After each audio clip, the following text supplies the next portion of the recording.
Madame la Présidente, Monsieur le Ministre, mes chers collègues, nous examinons ce soir cette proposition de loi parce qu'il y a une urgence démocratique à protéger le droit de tous les citoyens à s'informer. Nous ne pouvons rester immobiles face à la concentration croissante des entreprises médiatiques et à ses effets constatés sur le pluralisme. Je le dis à tous les tenants de l'international réactionnaire, le problème du paysage audiovisuel français, ce n'est pas le service public. Le problème du paysage audiovisuel français, ce sont vos amis milliardaires qui mènent une stratégie bien ordonnée pour instiller et faire grandir dans l'opinion publique française des valeurs anti-républicaines. Et on peut vous concéder qu'ils y ont quelques succès. Ils ont certainement du talent pour cela, mais surtout beaucoup d'argent. Ils sont très forts pour donner des leçons au monde entier sur la liberté d'expression, tant qu'ils maîtrisent les antennes et les algorithmes, bien sûr. L'information est un bien commun qui conditionne notre capacité à vivre en démocratie, à échanger, à comprendre le monde. Ne nous leurrons pas. Quand une poignée d'acteurs accapare toujours plus de médias d'information, nous ne faisons pas seulement face à la contraction d'un marché comme un autre. Nous assistons au recul du pluralisme et au vacillement de la capacité de nos concitoyens et concitoyennes à se forger une opinion éclairée. Aujourd'hui, 5 milliardaires détiennent 93% des quotidiens nationaux. 4 d'entre eux possèdent près de 60% de la part d'audience en télévision. Et 4 autres possèdent 50% des audiences de la radio. Depuis le rachat de Challenge par Bernard Arnault, la première fortune de ce pays détient désormais 90% de la presse économique. Ces chiffres sont loin d'être anecdotiques, ils nous obligent. Protéger le pluralisme est une exigence fondamentale. Je veux le dire clairement, nous ne méconnaissons pas les difficultés économiques du secteur. Mais la concentration ne peut être la solution, elle est trop dangereuse. Nous devons trouver de nouveaux outils pour rééquilibrer le modèle économique de la presse, par une refonte des aides à la presse, financée par la fiscalité sur la publicité numérique et par les droits voisins, dont nous discuterons très prochainement à l'initiative du groupe Modem, et je veux saluer leur initiative qui va arriver finalement dans quelques semaines comme une forme de complément à ce débat ici ce soir. Sur la base de ce constat, cette proposition de loi traduit l'une des recommandations du groupe de travail numéro 5 des États généraux de l'information. Et je voudrais, à cette occasion, saluer le travail des 60 professionnels des médias, répartis dans 5 groupes de travail, qui ont réfléchi à l'avenir de l'information dans ces États généraux pendant près de 9 mois. Cette initiative, orchestrée par Christophe Deloire, à qui je tiens à saluer la mémoire, présidée par M. Patineau, a su associer plus de 100 citoyens tirés au sort sous l'égide du CESE, pas moins de 22 assemblées citoyennes et événements organisés en région, 174 auditions, 500 contributions citoyennes et 76 contributions institutionnelles adressées aux membres des États généraux de l'information. Un travail considérable, extrêmement riche. Comme nombre de mes collègues ici présents, j'aurais souhaité que nous puissions examiner un projet de loi sur l'avenir de l'information issu de ces travaux.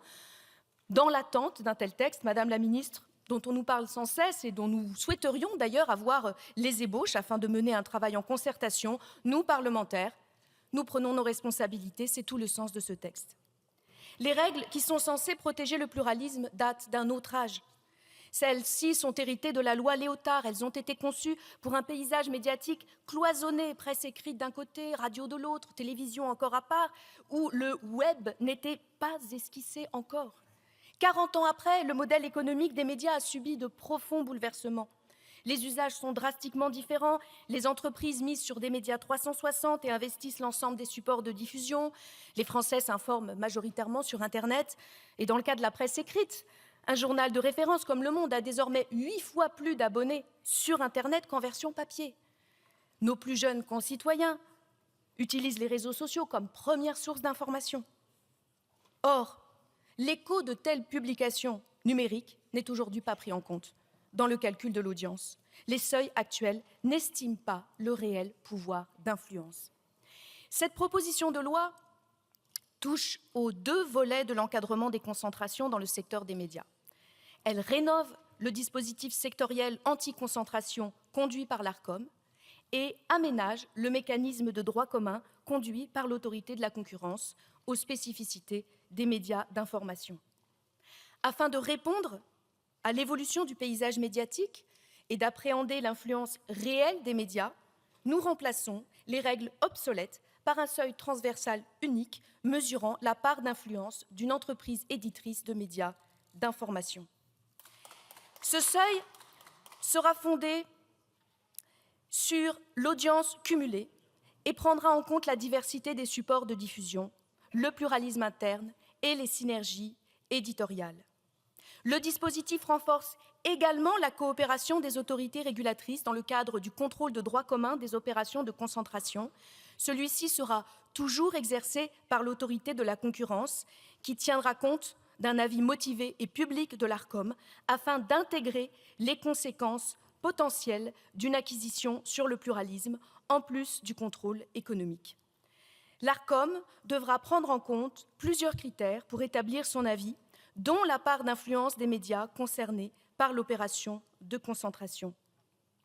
Je veux remercier sincèrement le Conseil d'État qui a accepté de se saisir de cette proposition de loi. Et je veux aussi, bien sûr, remercier la présidente de l'Assemblée nationale qui a bien voulu transmettre dans les plus brefs délais cette proposition de loi au Conseil d'État sur demande de la présidente du groupe écologiste, Cyrielle Châtelain.